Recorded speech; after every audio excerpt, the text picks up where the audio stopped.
Parshat Yitro. It is fascinating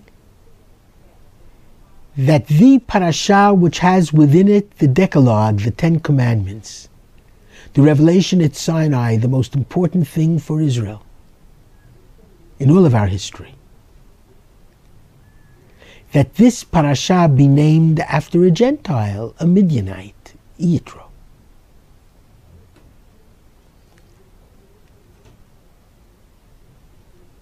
And let me try to explain first the words themselves, and then between the lines, why he is so important and he deserves so much praise.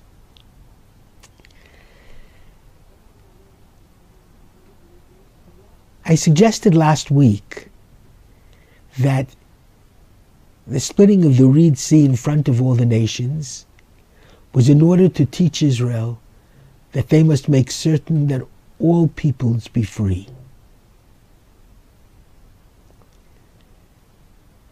Allied to this, ultimately it's the Jewish task in the world to bring blessing to all the families of the earth,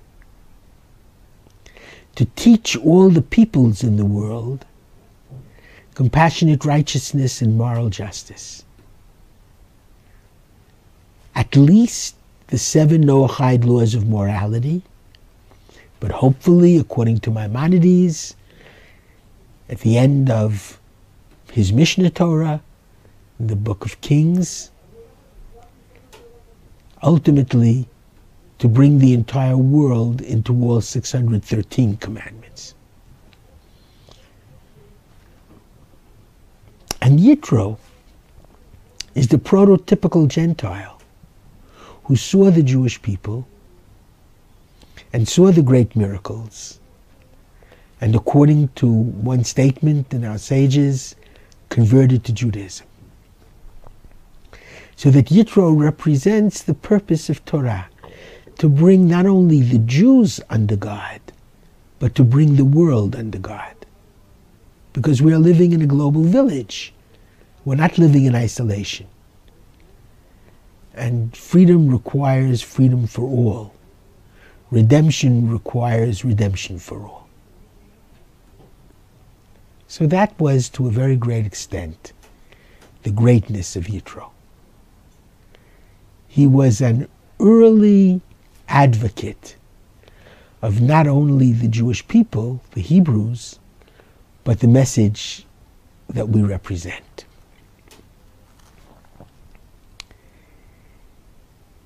Yitro, however, also reminded Moses of his most fatal flaw. And this is also very important,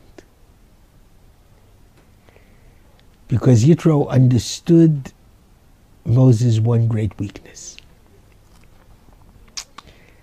Let's return to the biblical text.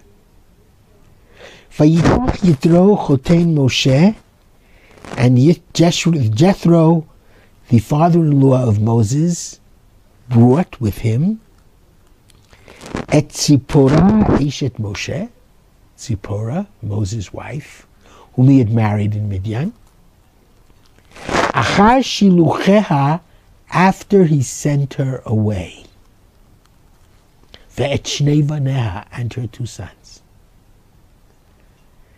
In other words, Moses married Tzipporah in Midian and had 2 sons with her, Gershom and Eliezer.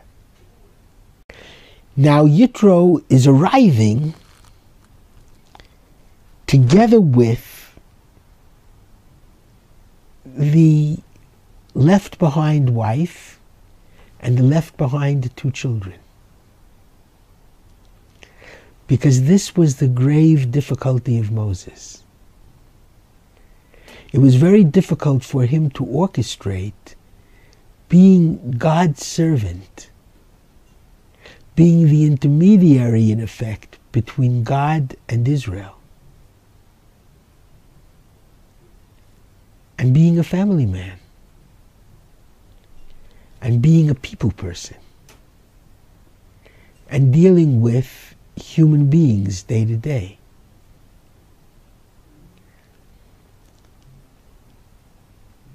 Yitro comes to Moses, doesn't say it,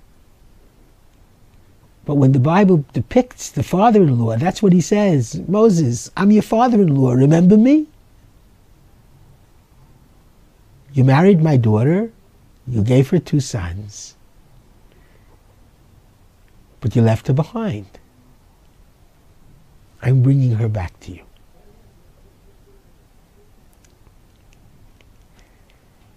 And you know, when Moses tried to convince God that he was not the right leader for the Jewish people,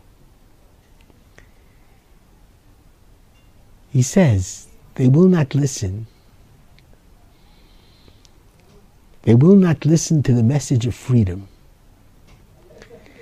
Mikotze ruach ume'avoda kasha. Because of shortness of spirit, because they couldn't dream anymore.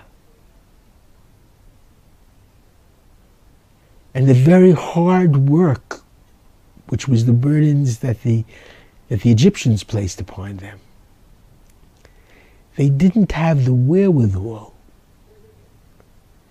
to think about freedom. And therefore they wouldn't be able to listen to Moses' message. That was the meaning behind Moses' words, why he was not the right choice. The Ralbag, Maimonides, explains, it wasn't because of the shortness of spirit and difficult work that the Egyptians foisted on the Israelites that they wouldn't be able to dream of redemption. It was rather because of the shortness of spirit, kotzer ruach, and the hard work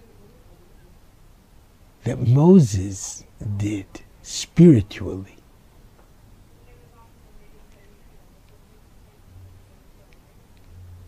Moses worked very, very hard to be God's servant. To such an extent that Maimonides explains in the Guide for the Perplexed that the active intellect of Moses actually touched the active intellect of God, so that Moses divined God's message.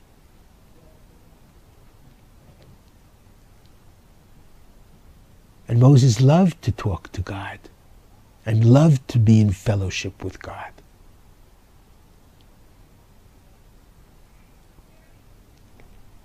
But because of that, he didn't have the time left over to be patient with the problems, the day-to-day problems, the difficult little things that cause Jewish petty squabbles.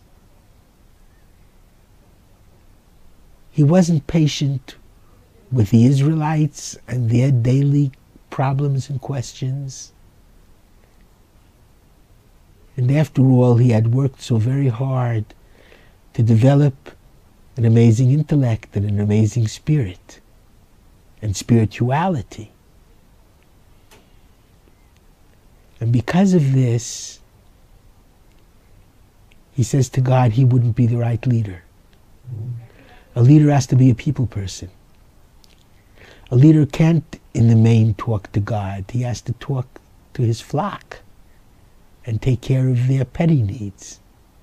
But that's how it is. So Moses, in effect, had only one great flaw. But that flaw caused his downfall at the end of the day.